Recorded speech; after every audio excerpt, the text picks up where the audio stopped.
નમસ્કાર મિત્રો, જય માતાજી, જય માં ખોડિયાર.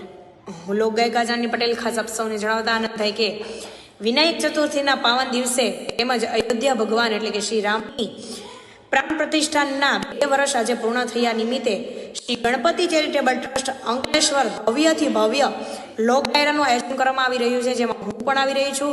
એવો ગર્વ કંઠ અને મીઠી વાતો એવા અમારે ભાઈ બિરજુભાઈ બારોટ આવી રહ્યા છે. એવા અમારે ભાઈ જેની પાસે જૂની અને પ્રાચીન વાતો છે એવા ભાઈ અમારે એટલે કે ઘનશ્યામભાઈ પરમાર આવી રહ્યા છે, અને જેમનું ફેવરિટ ગીત એટલે કે રસિયો રૂપાળો રંગ રેલિયો એવા અમારે કમાભાઈ કોઠારિયા પણ આવી રહ્યા છે. તો આપ સૌ ચૂકશો નહીં આ ડાયરાની અંદર લાભ લેવાનું. આવો સૌ સાથે મળીને શ્રી રામ ભગવાનના ગુણગાન ગાઈએ. જેમનું સ્થળ નોંધી લેશો, બીડભંજન હનુમાનજીની બાજુમાં પરસોત્તમ બાગની સામે હાસોટ રોડ, અંકલેશ્વર. જય શ્રી રામ, જય માં ખોડિયાર.